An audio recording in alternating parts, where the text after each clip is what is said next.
আল্লাহ বলেন, গোলাম নিরাশ হবি না, নিরাশ হবি না, তুই তো এরকম হওয়ার কথা নয়। কার দুকার মধ্যে পড়ে তুমি আমাকে ভুলে গিয়েছো রে গোলাম? আমি তো ভুলি না। আর এই মার সাথে অপরাধ করলে মা বলে তুই আমার ছেলে না, বাবার সাথে অপরাধ করলে বাবা বলে তুই আমার ছেলে না, বন্ধুর সাথে অপরাধ করলে বন্ধু বলে তুমি আমার বন্ধু না। আল্লাহ বলেন, রাসূল আপনি জানিয়ে দেন, বান্দা গুনাহ করতে করতে করতে করতে যখন নিজেকে নিজে অসহায় মনে হয়, আমার বান্দাকে বলে দেন কুলিয়া ইবাদি। আল্লাহ প্রথম শব্দটা মায়া করে ডাক দেন, গোলাম রে যতই গুনাহ করো না কেন তুমি তো আমারই প্রিয় বান্দা। আল্লাহ বলেন তুমি তো আমারই বান্দা। কুলিয়া ইবাদি আসরাফু আলা আনফুসিহিম লা তাকনাতু মির রাহমাতিল্লাহ। বান্দারে তুই নিরাশ হইস না, নিরাশ হইস না। তোর গুনাহ যদি পাহাড় সম পরিমাণ হয়, আমি আল্লাহর দয়া মায়া আকাশ সম পরিমাণ। তোর গুনাহ যদি মরুর বালুর সমান পরিমাণ হয়, আমি আল্লাহর ভালোবাসা মায়া দয়া হলো সাগর পরিমাণ।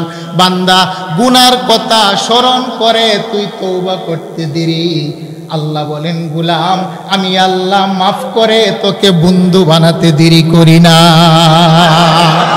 বুখারী শরীফের বর্ণনা, মুসা পয়গম্বরের কাছে আল্লাহ ওহী পাঠাইলেন। একজন যুবক, তার বয়স হলো 33, এমন কোনো পাপ নাই বনি ইসরাইলের যে করে নাই। পাপ করতে করতে করতে করতে করতে করতে করতে করতে এমন একটা অবস্থায় চলে গেলেন, মাও অসন্তুষ্ট, বাবাও নারাজ, সমাজও নারাজ। মা বাবা সমাজের বন্ধু সকলে মিলে হাত পা বেঁধে মরুর প্রান্তরে ফেলে আসলেন। একদিন যাই, 2 দিন যাই, যুবক বাড়ির দিকে তাকায়, কেউ তো তাকে দেখতে আসে না। মাও আসে না, বাবাও আসে না, বন্ধু বান্ধব কেউ আসে না। যুবকের পিপাসা, খাবার নাই। 1 দিন 2 দিন 3 দিন চলে যায়, পিপাসা অনাহারে যুবকের রূহটা বের হয়ে যাবে।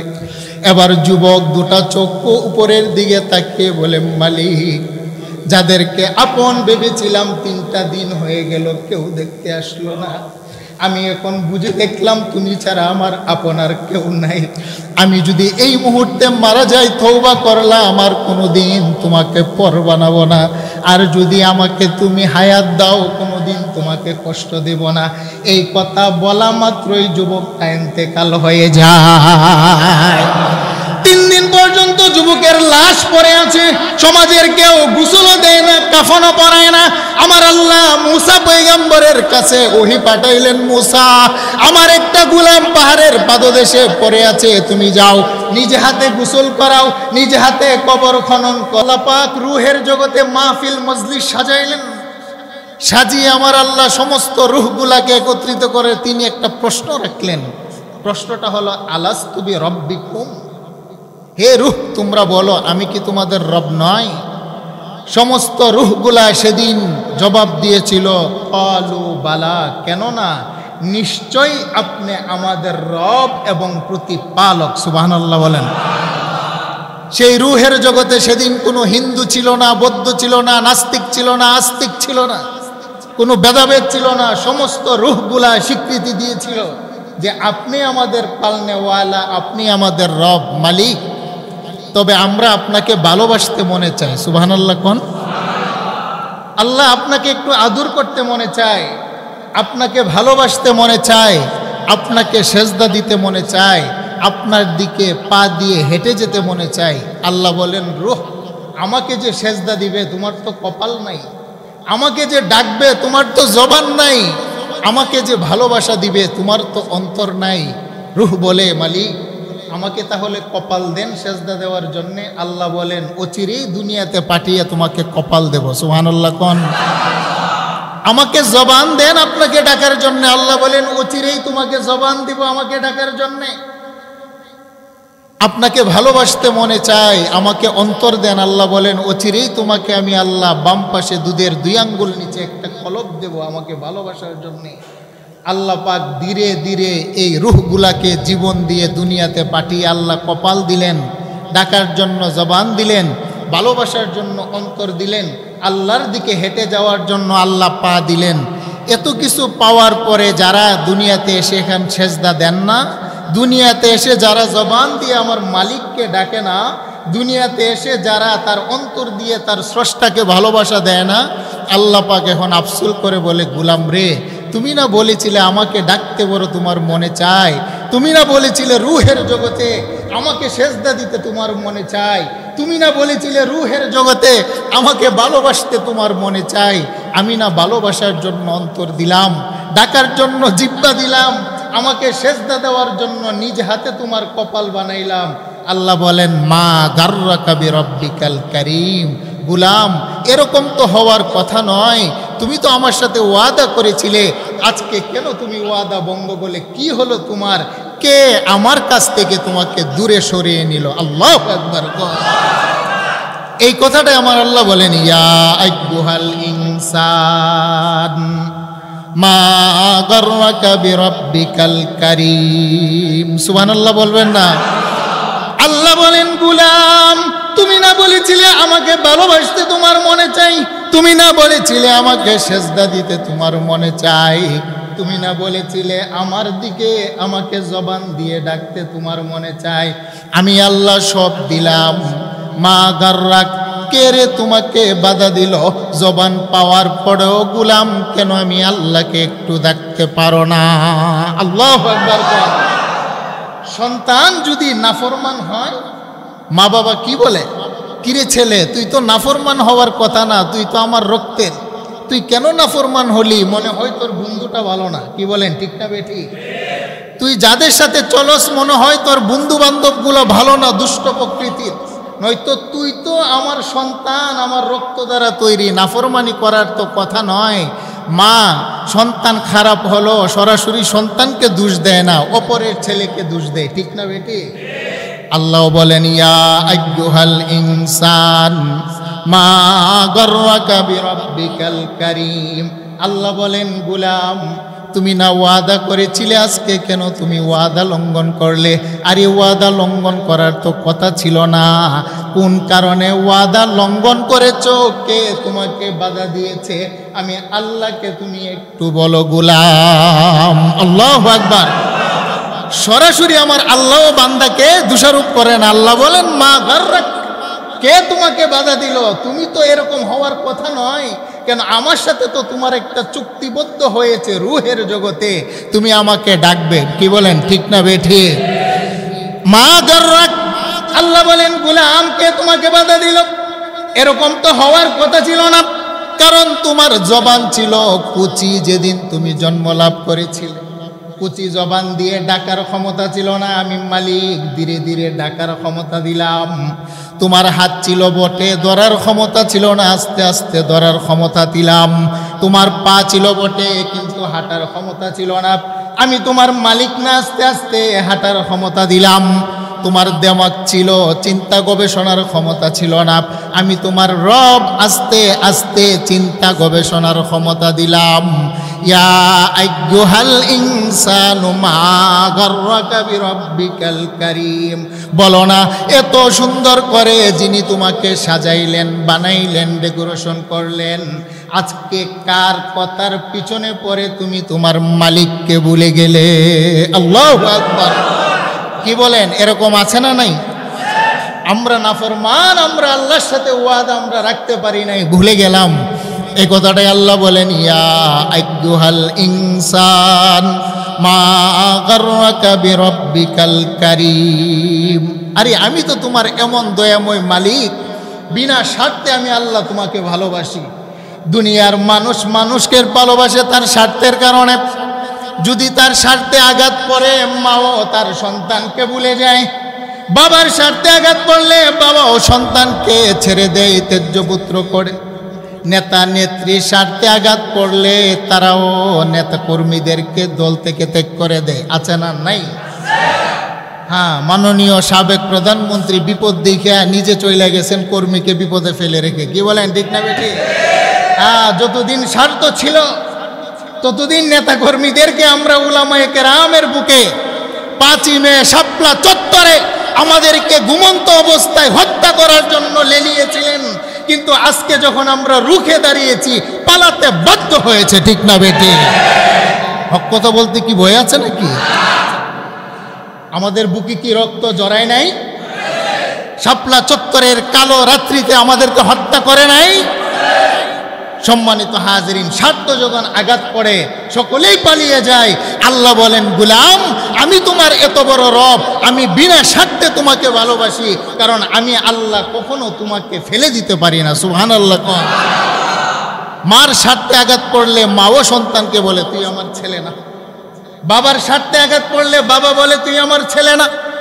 সমাজের স্বার্থে আঘাত পড়লে সমাজ বলে তুমি সমাজের বাদক, সমাজ থেকে দূরে চলে যাও। রাষ্ট্রের স্বার্থে আঘাত করলে রাষ্ট্র কি বলে যে রাষ্ট্রদ্রোহী মামলা, তুমি রাষ্ট্রের কেউ নয়। স্বামী স্ত্রী ঝগড়া হলে স্বামী বলে 3 তালাক দিলাম, বাবার বাড়িতে চলে যাও।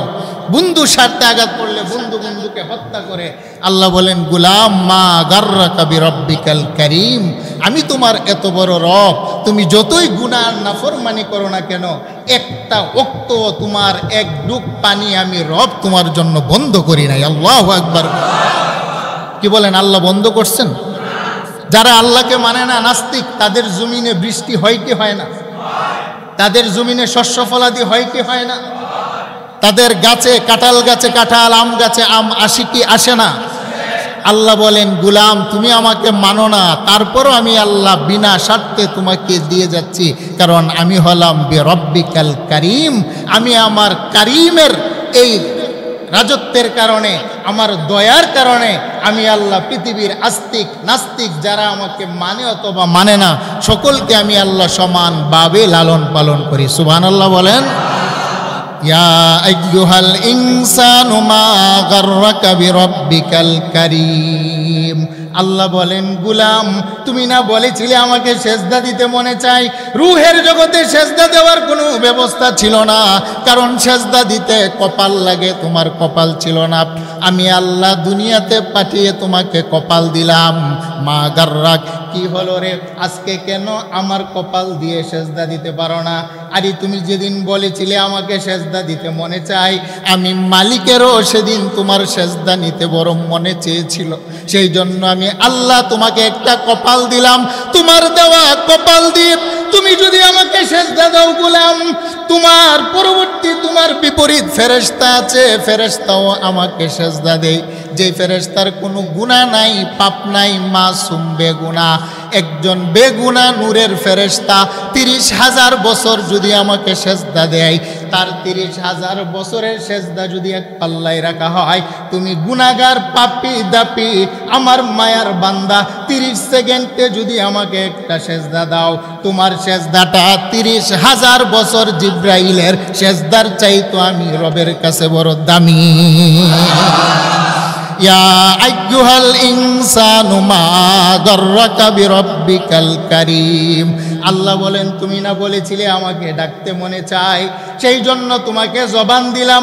আলাম নাজআল লাহু আইনাইন ওয়া লিসানাও ওয়া শাফাতাইন। আল্লাহ বলেন, গুলাম রে আমার দেওয়া জবান দিয়ে আম্মারে ডাকো, আম্মার কলিজা ঠান্ডা হয়। আমার দেওয়া জবান দিয়ে আব্বাকে ডাকো, আব্বার কলিজা ঠান্ডা হয়। আমার দেওয়া জবান দিয়ে নেতা নেত্রী স্লোগান দাও, তারা খুশি হয়। আমার দেওয়া জবান দিয়ে দুনিয়ার বন্ধু বান্ধবকে ডেকে খুশি বানাও। মা গাররাক, কি হলো? জবান তো দিলাম আমি আল্লাহ, আমাকে কেন একটা বার আল্লাহ বলে গুলাম ডাকতে পারো না? বন্ধুকে বারবারে ডাকলে বন্ধু সমস্ত ডাকের সাড়া দেয় না। গুলাম তুমি যে অবস্থা থেকে আমি আল্লাহকে আল্লাহ বলে ডাক দাও, তোমার ডাকটা আমি আল্লাহর আরশের মধ্যে যখন গিয়ে ধাক্কা লাগে, আমি আল্লাহ 70 বার তোমার ডাকের সাড়া দিতে থাকি। একটু জোরে বলেন আল্লাহু আকবার। ইয়া আইয়ুহাল ইনসানু মা গাররাকা বিরব্বিকাল কারীম। সুবহানাল্লাহ বলবেন না? সেই আল্লাহর কদমে সেজদা দেওয়া দরকার আছে না নাই? সেই আল্লাহকে জবান দিয়া ডাকার দরকার আছে না নাই? সে আল্লাহর রাস্তায় হেঁটে কালেমার দাওয়াত দেওয়ার দরকার আছে না নাই? মা গাররাকা বিরব্বিকাল কারীম। আল্লাহ বলেন, গুলাম কে তোমাকে বাধা দিল? এরকমটা তো হওয়ার কথা ছিল না। আল্লাহ বলেন, আমি তোমার রব্বে কারীম, তোমার কোনো অস্তিত্ব ছিল না। তুমি ছিলে এমন একটা বান্দা, কণা অনুকণা সমগ্র পৃথিবীর মধ্যে তুমি ছড়িয়ে ছিটিয়েছিলে। আল্লাহ বলেন, আমের ভিতর, জামের ভিতর, বড়ের ভিতর, দানের ভিতর, চাউলের ভিতর, তোমার অস্তিত্বগুলাকে আমি আল্লাহ সমগ্র পৃথিবীতে ছড়িয়ে রেখেছিলাম। সাগরের মাছ তোমার মা বাবা খেয়েছে, জমিনের ফসল তোমার আব্বা আব্বা খেয়েছে, পৃথিবীর বিভিন্ন খাবার তোমার আম্মা আব্বা খাওয়ার পরে সেখান থেকে রক্ত আমি আল্লাহ তৈরি করলাম, রক্তের ভিতর থেকে আমি আল্লাহ তোমার নুতফা বানাইলাম। আল্লাহ বলেন 7টা ধাপ, ধাপে ধাপে অতিক্রম করে সুন্দর করে তোমার একটা নকশা বানাইলাম। সুবহানাল্লাহ বলেন। আল্লাহ বলেন তোমার আম্মা এবং আব্বা নাপাক পানি যখন তোমার মায়ের পেটে গিয়েছে, আমি আল্লাহ তোমার মা যখন খাবার খেয়েছে, তোমার মায়ের পেটের ভিতরে খাবারগুলাকে 6টা ভাগে ভাগ করলাম। বলেন কয়টা ভাগ? আল্লাহ বলেন তোমার আব্বা যখন জমিনের খাবার খেয়েছে, খাবার পেটে যাওয়ার পরে 6 ভাগে বিভক্ত করলাম। তোমার আম্মা যখন খাবার খেয়েছে জমিনের, আমি আল্লাহ 6 ভাগে বিভক্ত করলাম। এর মধ্যে একটা অংশকে বানাইলাম নুতফা, নুতফাটাকে আমি আল্লাহ মেহনত করে বানাইলাম আলাক। আল্লাহ বলেন আলাককে মেহনত করে বানাইলাম মুদগা, মুদগার উপরে মেহনত করে আমি আল্লাহ বানাইলাম ইজামা, ইজামার উপরে মেহনত করে আমি আল্লাহ দিলাম গোশত এবং চামড়া। এখন তোমার একটা স্ট্রাকচার হয়ে গেল। আল্লাহ বলেন এতপর তোমাকে রূহ দিয়ে বানাইলাম সবিয়ুন, বাচ্চা, বাচ্চা থেকে আমি আল্লাহ ধীরে ধীরে তোমাকে বানাইলাম শাইবা, যুবক। আল্লাহ বলেন যৌবনের পরে তোমারে বানাইলাম শাইখ। আল্লাহ বলেন তোমাকে বানাইলাম বৃদ্ধ। তোমার অস্তিত্ব ছিল না, ধীরে ধীরে আমি আল্লাহ 7টা ধাপ বের করে তোমার অস্তিত্ব দিলাম।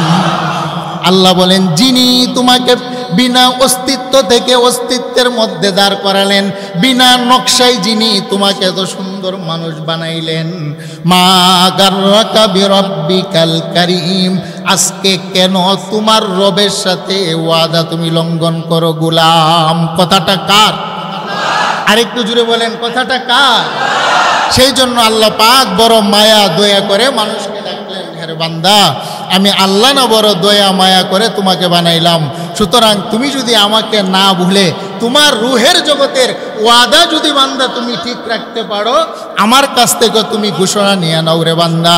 আল্লাহ বলেন গুলাম তোমার জীবনের মধ্যে উল্লেখযোগ্য একটা সময় হলো যৌবন। যৌবন তুমি যদি দুনিয়াতে এসে বাল্যকাল অতিক্রম করে যৌবনকালে পদার্পণ করে যদি আমি আল্লাহকে তুমি সেজদা দিতে আরম্ভ করো, আল্লাহ বলেন আমার ওয়াদার সাথে যদি তোমার ওয়াদা মিলে যায়, তোমার একটা সেজদা জমিনে পড়ে তুমি মনে করো, কিন্তু বান্দা জমিনের মধ্যে নয়, তোমার সেজদা জমিনে পড়তে দেরি, সেজদার আওয়াজ আর সাপ আমার আরশে পৌঁছতে দেরি হয় না গোলাম।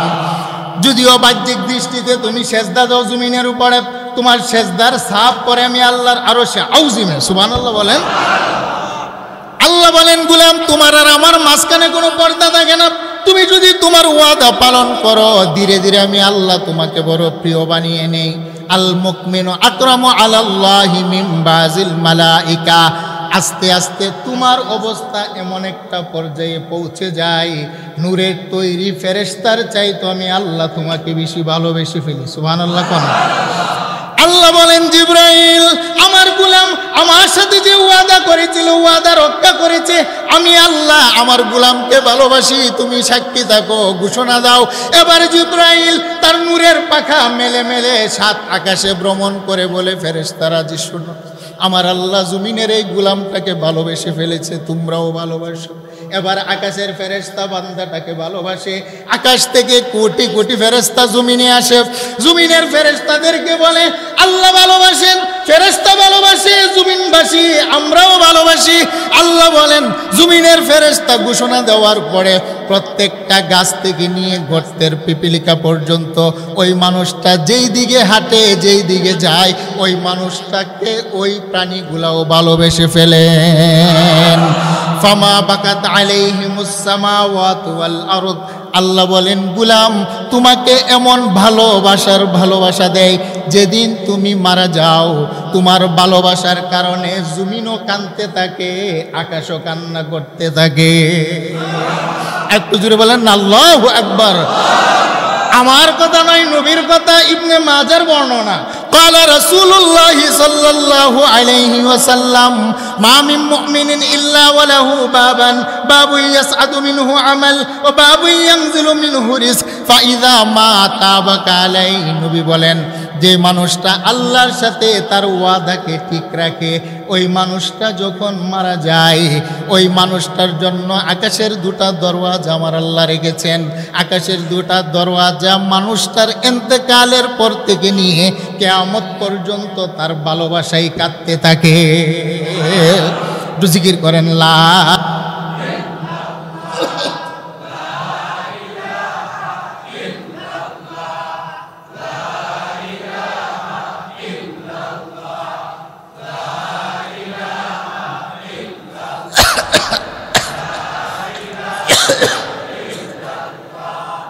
লা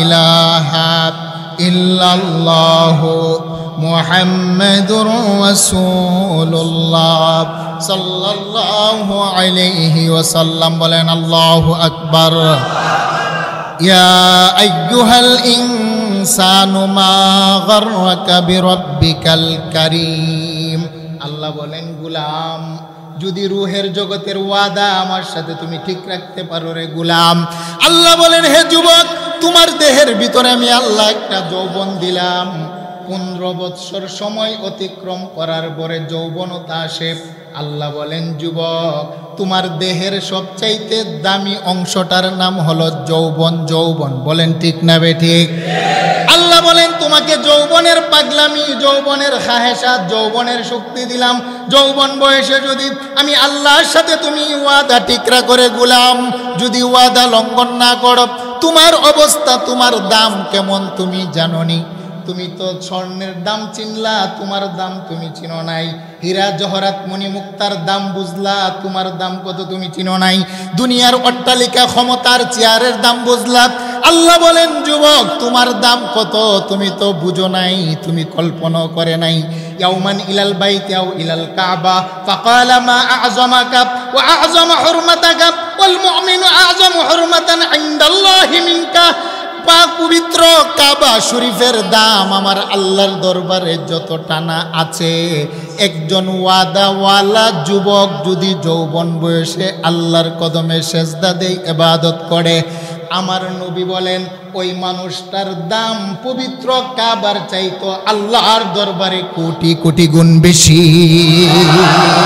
একটু জোরে বলেন না সুবহানাল্লাহ আল্লাহ বলেন যুবক হে গোলাম তোমার দেহের ভিতরে আমি আল্লাহ যৌবনের খাহেসাত দিলাম যৌবনের খাহেসাতকে যদি গোলাম তুমি কন্ট্রোলে রাখতে পারো তোমার দেহের ভিতরে আমি আল্লাহ পাগলামি দিলাম যদি পাগলামিকে কন্ট্রোলে রাখতে পারো তোমার যৌবন মানে এটা নয় আড্ডাখানার মধ্যে থাকবে যৌবন মানে এটা নয় বেলাল্লাপনার মধ্যে থাকবে যৌবন মানে এটা নয় তুমি আড্ডাখানা গান বাদ্য মস্তি নিয়ে পড়ে থাকবে এটা মানে যৌবন নয় তোমার যৌবনের দাম কত তুমি জানোনি তুমি যদি যৌবন বয়সে আমি আল্লাহকে একটা সেজদা দাও বনি ইসরাইলের পয়গাম্বরের সেজদার যতটুকু ওজন আমার একটা যৌবন গোলাম যৌবন নিয়ে যদি সেজদা দেয় তার সেজদার ওজনও তার মতোই হয়ে যায় একটু জোরে বলেন আল্লাহু আকবার মা গাররাকা বিরাব্বিকাল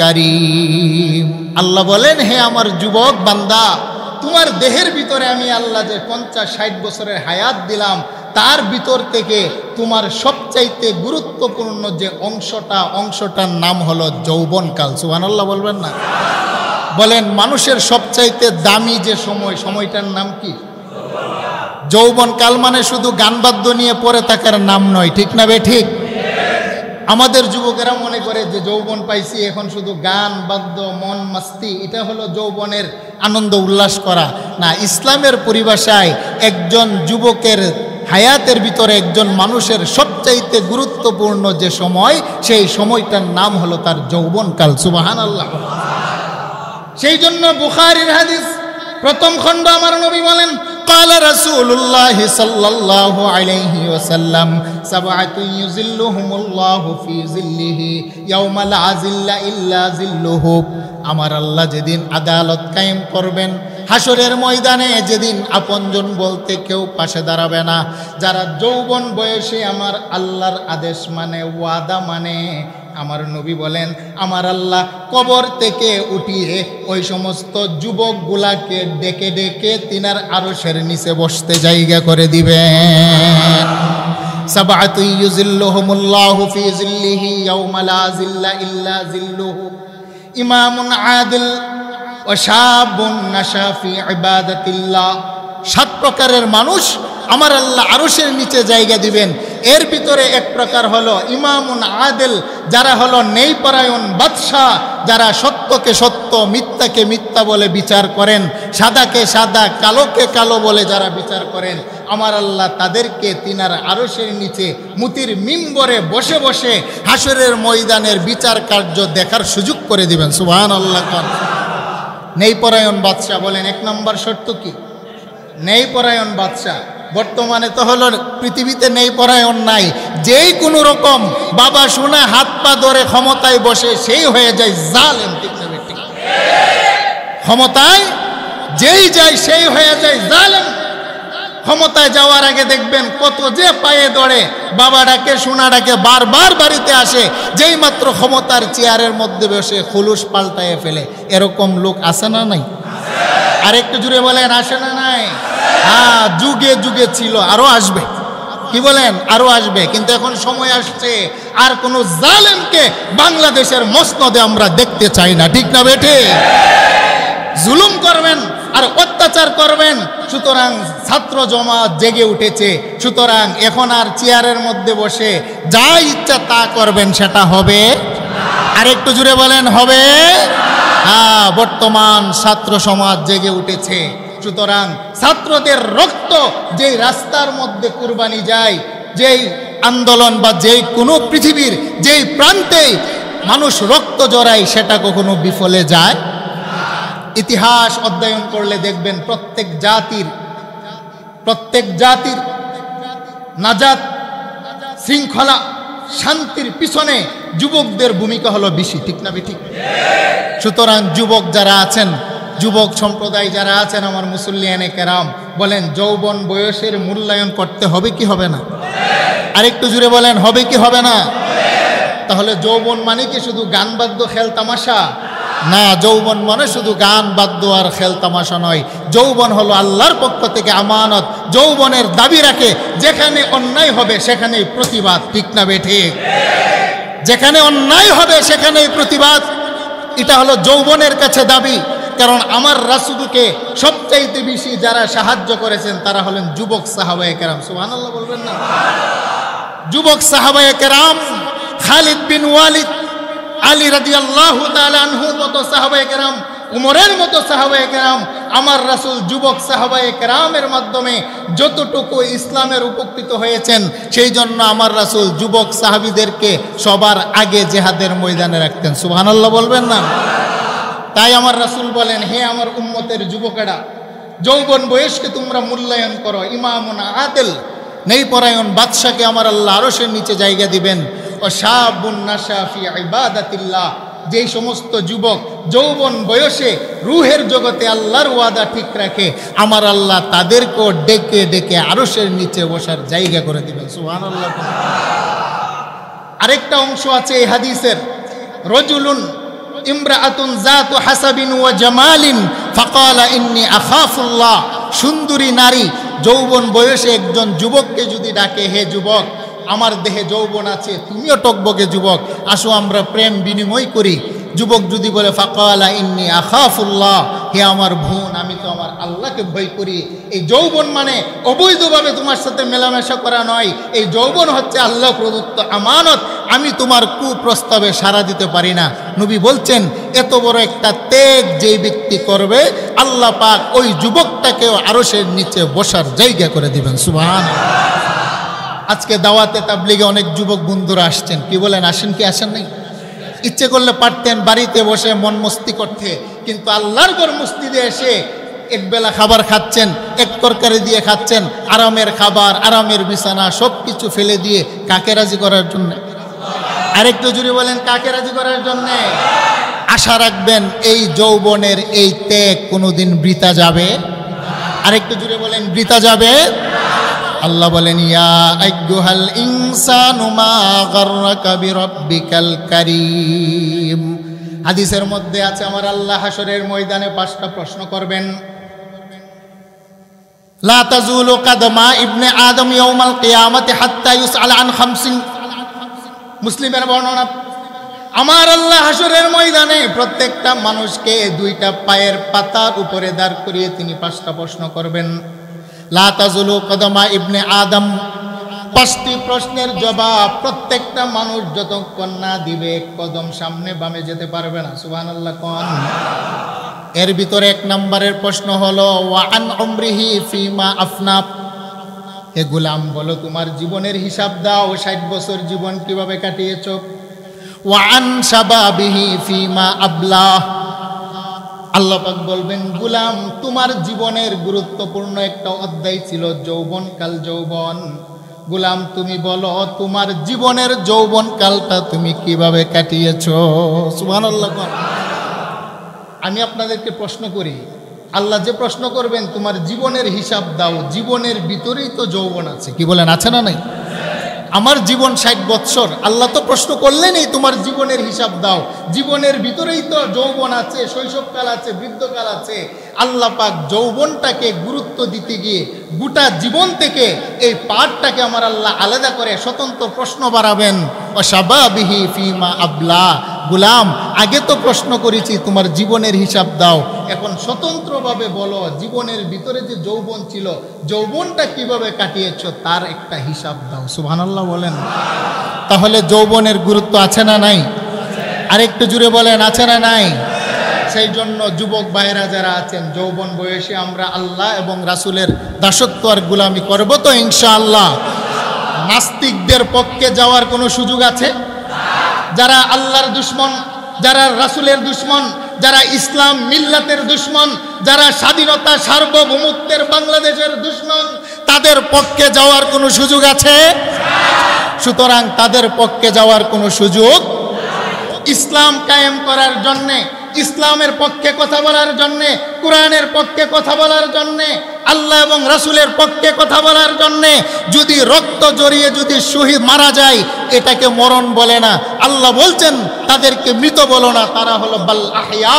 আমার দ্বীনের জন্য যারা মারা যায়, দুনিয়ার মানুষ যদিও মনে করে তারা মৃত, আমি আল্লাহ বলছি তারা জীবিত, তারা হলো আল্লাহর রাস্তায় শহীদ। বলেন ঠিক না বেটি?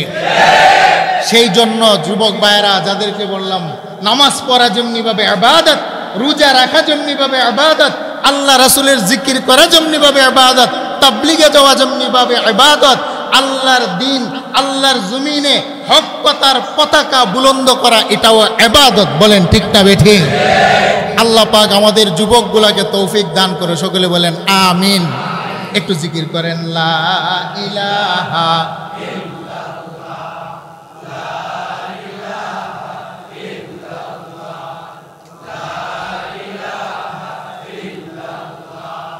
লা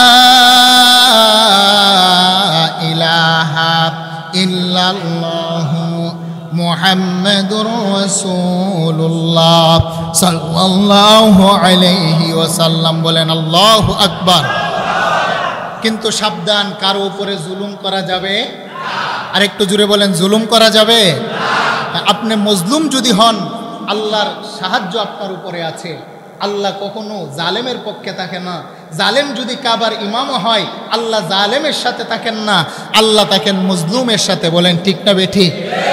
এখন যদি আপনি রাগের বশবর্তী হয়ে আপনার পূর্বের খুব মিটানোর জন্য যদি কোথাও আক্রমণ করেন, তাহলে ঘুরে ফিরে আপনি তো জালেমই হয়ে গেলেন। সুতরাং আমাদেরকে জালেম হওয়া যাবে। আর একটু জুড়ে বলেন, মানুষের উপর অত্যাচার করা যাবে। নিজের হাতে আইন তুলে নেবেন না, জালেম হবেন না, মজলুম হওয়ার জন্য চেষ্টা করবেন। রাগ আর ক্ষোভের বশীভূত হয়ে মানুষের সম্পদ নষ্ট করা, এটা আমার আল্লাহ পছন্দ করেন না। ঠিক না বেটি? সুতরাং আমরা হলাম সামাজিক জীব, আমাদের মধ্যে যেন ভ্রাতৃত্ব বন্ধন যেন ঠিক থাকে, পরস্পরের প্রতি যেন আমাদের সাহায্য, সহানুভূতি, বন্ধুত্ব সুলভ আচরণ থাকে। আল্লাহ তৌফিক দান করে। সকলে বলেন আমিন। প্রতিবেশী যদি ব্যতীত হয়, আমাকেও ব্যতীত হতে হবে। সুতরাং প্রতিবেশীর উপরে কোনো আক্রমণ, প্রতিবেশীদের উপরে কোনো জুলুম যেন আমাদের দ্বারা না হয়। আল্লাহ তৌফিক দান করে, সকলে বলেন আমিন। সম্মানিত হাজিরিন, বলেন আমরা কার গোলাম? আর একটু জুড়ে বলেন কার গোলাম? আল্লাহর গোলাম। তো আল্লাহ যে ওয়াদা নিয়েছিলেন, আমরা বলেছিলাম যে আল্লাহ তোমাকে ভালোবাসতে মনে চায়, তোমাকে ডাকতে মনে চায়, তোমাকে একটু আদর করতে মনে চায়। আল্লাহ বলেন বান্দা আমাকে ডাকবে কিভাবে, তোর তো জবান নাই। আমাকে ভালোবাসি কিভাবে, তোর তো অন্তর নাই। আল্লাহ ভালোবাসার জন্য অন্তর দিলেন, আল্লাহকে সেজদার জন্য কপাল দিলেন, আল্লাহকে ডাকার জন্য আল্লাহ জবান দিলেন। আল্লাহ বলেন আমি সব কিছু দিলাম, পাওয়ার পরে যদি তুমি তোমার রুহের জগতে ওয়াদা ঠিক রাখতে পারো। আল্লাহ বলেন গুলাম, যেদিন তুমি মারা যাবে, তোমার দেহ থেকে রুহ বের হওয়ার আগে আকাশ থেকে আমি আল্লাহ তোমার জান্নাতের সুসংবাদের জন্য 2 জন ফেরেশতা তোমার বাড়িতে পাঠিয়ে দিই। সুবহানাল্লাহ। সম্মানিত হাজিরিন, তাহলে আমাদের হায়াতের মালিক কে? হায়াতের ভিতরে একটা গুরুত্বপূর্ণ পাঠ যেটা নিয়ে আমি আলোচনা করতেছিলাম, সেটা হলো যৌবন বয়সের। আজকে যুবকদেরকে নিয়ে আমি আলোচনাটা করছি। যৌবন বয়সে, যৌবনের কারণে আমরা অনেক সময় পাপে লিপ্ত হয়। কি বলেন, হয় কি হয় না? যৌবন বয়সে আমরা বুঝে অথবা না বুঝে আমরা অনেক গুনাহের মধ্যে লিপ্ত হয়। নবীজি বলছেন কুল্লু বানি আদম খাত্তাউন ওয়া খায়রুল খাত্তাইন আত-তাওয়াবুন। সমস্ত বনি আদম গুনাহগার, নবী রাসূল ছাড়া। আর গুনাহগারদের মধ্যে উত্তম আর ভালো হলো ওই ব্যক্তি যেই ব্যক্তি গুনাহ করার পরে সাথে সাথে তওবা করে নেন। সুবহানাল্লাহ বলেন না? সেই জন্য আমি সকলকে বলবো, আমরা তওবা করতে রাজি আছি না নাই? দাহিয়াতুল কলবি নবীজির একজন জলিলুল কদর সাহাবী, মুলকে রুমের কাছে, যার মাধ্যমে নবীজি চিঠি পাঠিয়েছেন। বুখারী কিতাবুল ওয়াহির মধ্যে আসছে ঘটনা। দাহিয়ায়ে কলবি আরবের একজন নেতা ছিলেন। তিনি ছিলেন পত্তলিক, কাফের ছিলেন, দলনেতা ছিলেন। তিনার নিয়ন্ত্রণে শত শত পরিবার ছিল। আমার রাসূল মাঝে মাঝে মসজিদে মধ্যে বসে আল্লাহর দরবারে দোয়া করতেন যে আল্লাহ, দাহিয়ায়ে কলবিকে তুমি ইসলামের ছায়া তলে তুমি কবুল করে নাও। সুবহানাল্লাহ বলেন। কারণ তিনি দলনেতা ছিলেন, তিনার অধীনে শত শত ফ্যামিলি ছিল। আল্লাহ বলছেন বন্ধু, অচিরেই দাহিয়াতুল কলবিকে আমি আল্লাহ নূরে মুনাওয়ার, ইমানের নূর দিয়ে আপনার দরবারে পৌঁছে দিব। সুবহানাল্লাহ বলেন। আল্লাহর নবী মসজিদে বসে বসে দোয়া করতেন যুবক সাহাবী দাহিয়াতুল কলবির জন্য। আল্লাহ বললেন বন্ধু আপনি অপেক্ষা করেন, আপনার দোয়া আমি মঞ্জুর করলাম। দাহিয়া একজন যুবক সাহাবী। পৃথিবীতে এমন কোনো পাপ নাই যে পাপ দাহিয়া করে নাই। আপনার দুয়ার বরকতে আমি আল্লাহ অচিরেই দাহিয়াকে আপনার দরবারে পাঠিয়ে দেব। আমার নবী জোহরের নামাজ আদায় করলেন। সাহাবায়ে কেরামকে নিয়ে মসজিদের মধ্যে বসে আছেন। নবীর কোমরের মধ্যে একটি ইয়ামিনী চাদর। দাহিয়াতুল কলবি তিনার লোক বল নিয়ে মসজিদের মধ্যে প্রবেশ করে প্রথমে সালাম দিলেন, আসসালাতু ওয়াসসালামু আলাইকা ইয়া রাসূলুল্লাহ। আমার নবী দাহিয়াকে দেখে দাঁড়িয়ে গেলেন। কারণ দাহিয়ায়ে কলবি আরবের গোত্র প্রধান ছিলেন, সর্দার। আমার নবী সম্মান জানাতে গিয়ে নিজের কোমরের ইয়ামিনী চাদরটা খুলে বিছিয়ে দিয়ে বললেন, দাহিয়ারে, আমি নবীজির এই সুন্দর জামাটার উপরে আপনি একটু বসুন, আপনি আরবের সর্দার। দাহিয়ায়ে কলবি চাদরটাকে নিয়ে চুমু দিলেন, চোখে লাগাইলেন। দাহিয়া চোখে চুমু লাগিয়ে বুকের মধ্যে জড়িয়ে বললেন, ইয়া রাসূলুল্লাহ, আমি আরবের সর্দার হতে পারি, আমি যুবক, আমি অপরাধী হতে পারি, কিন্তু আপনি মুহাম্মদুর রাসূলুল্লাহর দেহের চাদরের উপরে বসবো এত বড় সাহস আমার হয় নাই। আল্লাহু আকবার।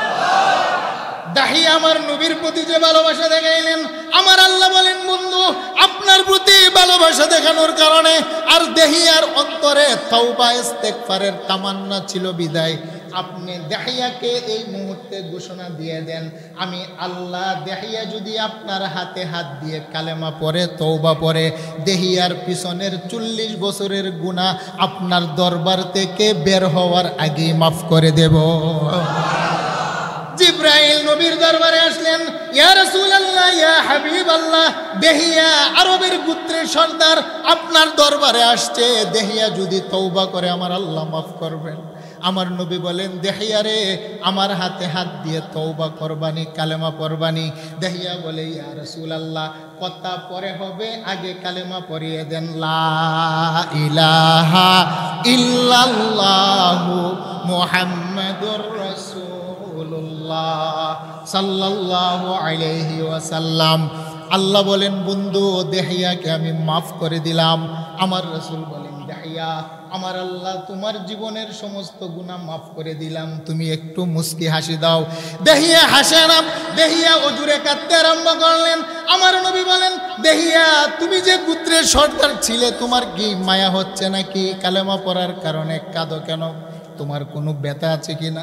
দেহিয়া বলে, ইয়া রাসূলুল্লাহ, ইয়া হাবিবাল্লাহ, আপনি তো বলেছেন তওবা করার কারণে আল্লাহ মাফ করবে, কিন্তু নবীজি, আমি এমন বড় বড় পাপ করেছি, আমার আল্লাহ এই পাপ মনে হয় কখনো মাফ করবেন না। আল্লাহু আকবার। আমার নবী বলেন, দেহিয়া, কি এমন পাপ করেছো? পাপের কথা বলো। দেহিয়া বলে, ইয়া রাসূলুল্লাহ, ইয়া হাবিবাল্লাহ, আমার পাপের ওজন আপনিও বরদাস্ত করতে পারবেন না, বলা সম্ভব নয়। আমার নবী বলেন, দেহিয়া, বলো না কি এমন পাপ করেছো? দেহিয়া বলে, ইয়া রাসূলুল্লাহ, ইয়া হাবিবাল্লাহ, আমি ছিলাম একটা গোত্রের সর্দার, আমার ছিল 70টি কন্যা সন্তান বিভিন্ন বিবির ঘরে। আমার সন্তানদেরকে, মেয়েদেরকে আরবের ছেলেরা বিবাহ করবে, আর আমাকে শ্বশুর বলবে, এটা আমি বরদাস্ত করতে পারি নাই। আরবের ভিতরে মেয়েদের কোনো মর্যাদা ছিল না। ইয়া রাসূলুল্লাহ, আমি বাবা হয়ে নিজ হাতে 70টি কন্যা সন্তানকে আরবের বিভিন্ন পাহাড়ের পাদদেশে জিন্দা কবর দিয়েছি। একটু জোরে বলেন আল্লাহু আকবার। আমার নবী বলেন, দেহিয়া, তোমার মন এত শক্ত হলো কিভাবে? কিরে দেহিয়া, তুমি এত পাষাণ হলে কিভাবে? 70টি কন্যা সন্তানকে তুমি জিন্দা কবর দিয়েছো। এবার দেহিয়াও কাঁদে, নবীজিও কাঁদে, সাহাবায়ে কেরামও কাঁদে। দেহিয়া বলেন, ইয়া রাসূলুল্লাহ, ইয়া হাবিবাল্লাহ, আমার 70তম মেয়ে, তার নাম হলো জামিলা। আমার মেয়েটা আমার স্ত্রীর গর্ভে যখন আসছে, আমি যখন মুলকে শামে ব্যবসার জন্য রওনা করলাম, আমি আমার বিবিকে ওয়াদা করেছিলাম, তোমার পেটের সন্তানটা যদি মেয়ে হয় তাকে দাফন দিবা, যদি ছেলে হয়ে রেখে দিবা। ইয়া রাসূলুল্লাহ, আমি 5 বছরের জন্য ব্যবসার কাফেলা নিয়ে দূরে চলে গিয়েছিলাম।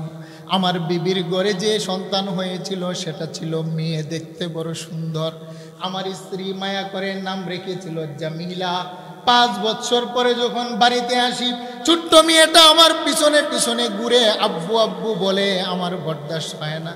নানার বাড়ির কথা বলে, মার কাছ থেকে গোসল সুন্দর কাফন পরিধান করিয়ে মরুর প্রান্তরে উহুদ পাহাড়ের পাদদেশে জিন্দা আমি আমার মেয়েকে কবর দেওয়ার জন্য যখন কবর খনন করি, আমার জামিলা বারবারে আমার কপালের গামগুলা মুছে দেয় আর বলে, আব্বু, তোমার দেহ থেকে গাম বের হয়, আমি জামিলার বড় কষ্ট হয়। ইয়া রাসূলুল্লাহ, ইয়া হাবিবাল্লাহ, আমি জামিলাকে জীবন্ত কবর দিয়ে বুকের মধ্যে পাথর চাপা দিয়ে যখন ফিরে আসতেছিলাম, আমার জামিলা বলে, আব্বা জান, 5টা বছর অপেক্ষায় ছিলাম আপনার চেহারা দেখার জন্যে, আমি আপনার মেয়ে পরিচয় দিব না, আরব ছেড়ে অন্য কোথায় চলে যাব, জঙ্গলে জীবন কাটাবো। আব্বা, তারপরও আপনি আমাকে মাটি চাপা দিবেন না। ইয়া রাসূলুল্লাহ, আমি পাষাণ ছিলাম, আমি মেয়ের কান্না শুনি নাই, আরবের অপমানের কথা আমার কানে বাজতেছিল, তাই জামিলাকে জীবন্ত কবর দিয়ে যখন বাড়ির দিকে আসতেছিলাম, আমার জামিলা যে আমাকে আব্বু আব্বু বলে পিছন থেকে ডেকেছিল, আমি আজকে 10টি বছর পর্যন্ত ঘুমাতে পারি নাই। আমি যখন ঘুমাতে যাই, আমার জামিলার আওয়াজ আমার কান্নার মধ্যে ভেসে আসে। ইয়া রাসূলুল্লাহ, ইয়া হাবিবাল্লাহ, আমার আল্লাহ সমস্ত গুনাহ ক্ষমা করলো, মনে হয় জামিলা হত্যার গুনাহ মাফ করবে না। জিব্রাইল বলে, ইয়া রাসূলুল্লাহ, ইয়া হাবিবাল্লাহ, কদ আফলাহা মান তাযাক্কা, আমার আল্লাহ তওবার দরজা খোলা রেখেছেন। আপনার গুনাহগার উম্মত তওবা করতে দেরি, আমার আল্লাহ পিছনের গুনাহ খাতা মাফ করতে দেরি করেন না। ইয়া রাসূলুল্লাহ, আপনি জানিয়ে দেন, এই দেহিয়ায়ে কলবি যদি তওবা করে, আমার আল্লাহ পিছনের জামিলার অপরাধ সহ সমস্ত গুনাহ খাতা আমার আল্লাহ মাফ করে দিবেন। একটু জোরে বলেন আল্লাহু আকবার। দাহিয়ায়ে কলবির সমস্ত গুনাহ খাতা আল্লাহ মাফ করে তিনাকে এমন মর্যাদা দিলেন, জিব্রাইল যখনই নবীজি দরবারে আসতেন মাঝে মাঝে মানুষের সুরত ধরে কিতাবের মধ্যে লেখে, বুখারী শরীফের মধ্যে, যে দাহিয়ায়ে কলবির সুরত ধরে জিব্রাইল নবীর দরবারে আসতেন। সুবহানাল্লাহ। তাহলে গুনাহগারদেরকে মাফ করেন কে? আরেকটু জুড়ে বলেন কে? সেই জন্য যুবক ভাইরা যারা আছেন, আমরা সকলেই গুনাহগার, কোনো না কোনোভাবে আমাদের গুনাহ হয়ে যায়। সেই জন্য গুনাহকে ছোট মনে না করে আমরা আল্লাহর দরবারে তওবা করতে পারি কি পারি না? আরেকটু জুড়ে বলেন, পারি কি পারি না? আল্লাহ বলেন, বান্দা, কষ্ট হচ্ছে আপনাদের? আল্লাহ বলেন, বান্দা তুমি না ওয়াদা করেছিলে আমাকে ডাকতে মনে চায়, আমাকে ভালোবাসতে মনে চায়, আমাকে সেজদা দিতে মনে চায়, মা গাররাককে তোমাকে বাধা দিল। আল্লাহ বলেন, তারপরও গোলাম তুমি নিরাশ হবা না। কুলিয়া ইবাদিয়াল্লাযীনা আসরাফু আলা আনফুসিহিম লা তাকনাতু মির রাহমাতিল্লাহ।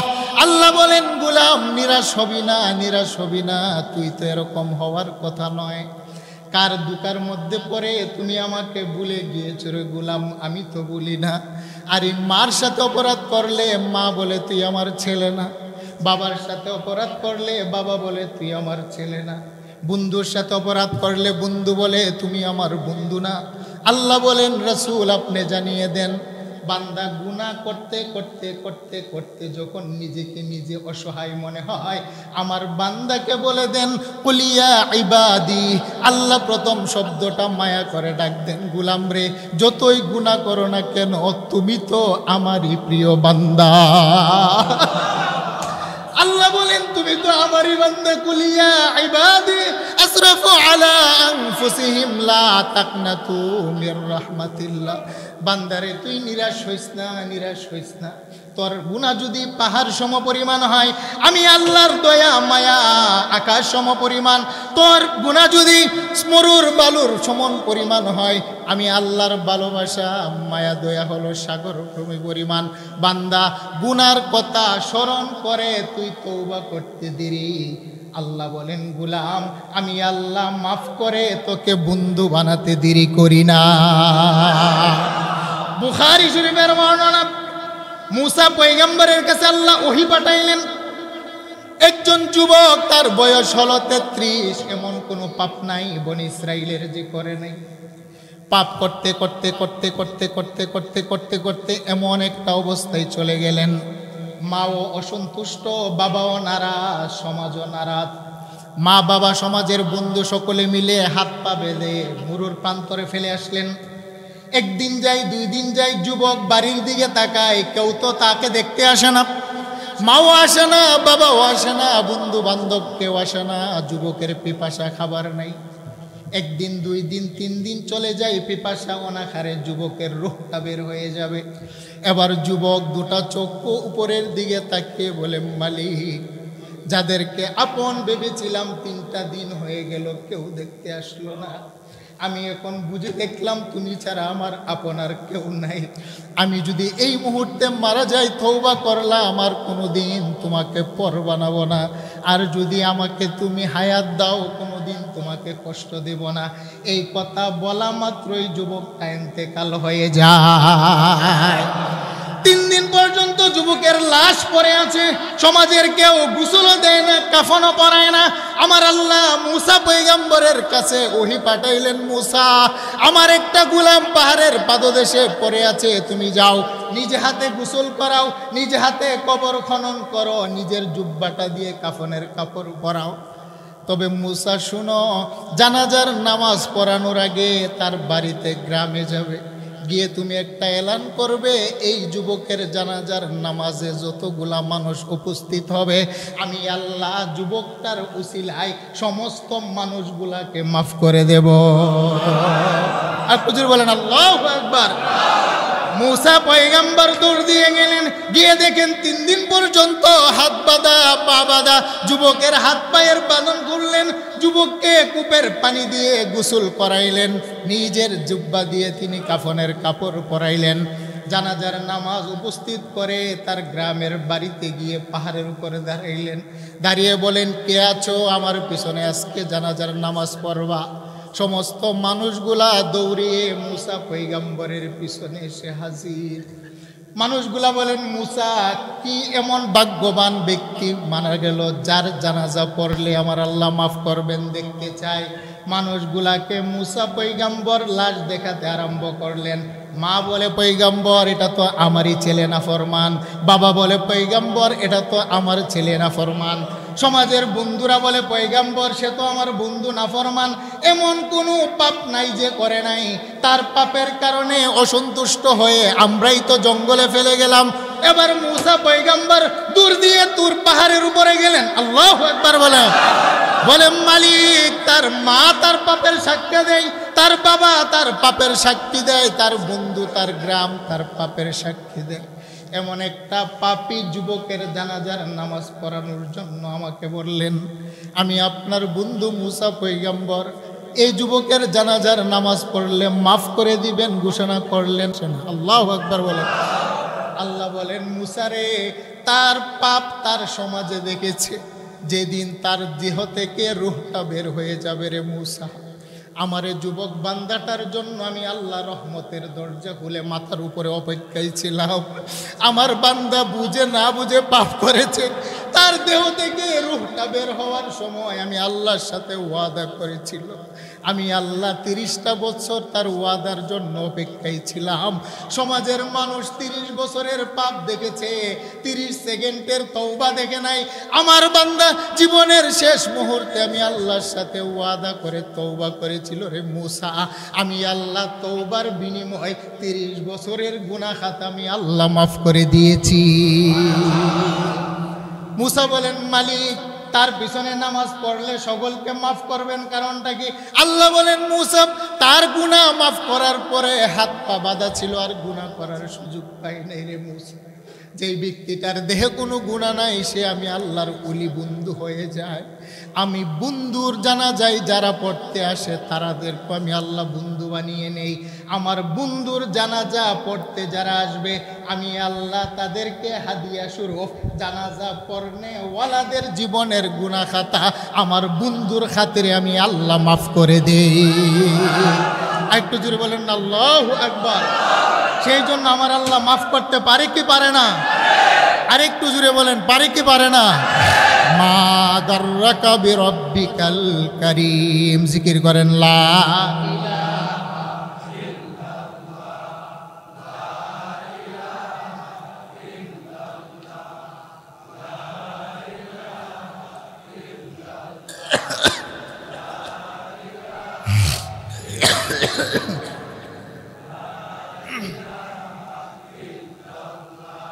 লা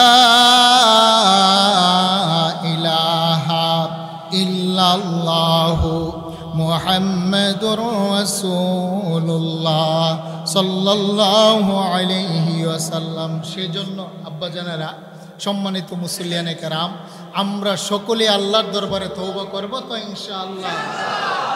সব সময় আমরা আল্লাহর দরবারে তওবা করব। পড়েন আস্তাগফিরুল্লাহ আল্লাযী লা ইলাহা ইল্লা হুয়াল হাইয়ুল কাইয়্যুম ওয়া আতুবু ইলাইহি লা হাওলা ওয়ালা কুওয়াতা ইল্লা বিল্লাহিল আলিয়্যিল আযীম। কমসে কম এতটুকু পড়বেন, আস্তাগফিরুল্লাহ আস্তাগফিরুল্লাহ আস্তাগফিরুল্লাহ।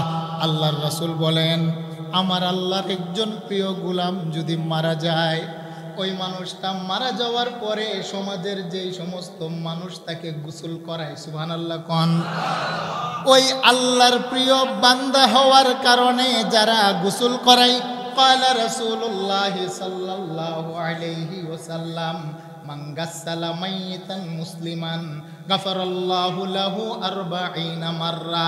যেই মানুষগুলা আল্লাহর একজন প্রিয় বান্দা মারা যাওয়ার পরে গোসল করায়, গোসল করানে ওয়ালাদের 40টা বড় বড় কবিরা গুনাহ আমার আল্লাহ মাফ করে দেন। একজন আল্লাহর প্রিয় বান্দাকে যারা গোসল করায়, কারণ ওই বান্দাটা তো প্রিয় কার কাছে? নবী বলেন, শুধু তাই নয়, ইবনে মাজার বর্ণনা, মান কাফানা মাইয়িতান কাসাহুল্লাহু মিন সুনদুসি ওয়া ইস্তাবরাকিল জান্নাহ গোসলের পরে কাফনের কাপড়। আমার একজন প্রিয় গোলাম মারা যাওয়ার পরে সমাজের যে সমস্ত মানুষেরা কাফনের কাপড় পরাবে, আমার আল্লাহ কাফনের কাপড় পরানে ওয়ালাদেরকে জান্নাতের খচিত নকশা করা রেশমি কাপড় তাদেরকে পরিয়ে দিবে। মান খাফারা কাবরাম বানাল্লাহু লাহু বাইতান ফিল জান্নাহ। আমার গোলামের দেহটা যে কোনো কুকুর আর শিয়াল না খেতে পারে, একটা ঘর বানাই কবর। সমাজের যে সমস্ত মানুষেরা আমার বান্দাটাকে ভালোবেসে একটা ঘর বানাবে কবর, খাফারাল্লাহু লাহু বাইতান ফিল জান্নাহ। কবর খনন করনে ওয়ালাদের জন্য আমার আল্লাহ জান্নাতের সোনার উপর একটা ঘর বানিয়ে দেন। তার জানাজার নামাজে যারা উপস্থিত হয়, নবীজি বলছেন মিসলুল উহুদ আন কিরাতাইন, 2 কিরাত সম পরিমাণ সওয়াব দেন। সাহাবায়ে কেরাম বললেন মাল কিরাত ইয়া রাসূলুল্লাহ, কিরাত মানে কি? নবী বললেন মিসলুল উহুদ।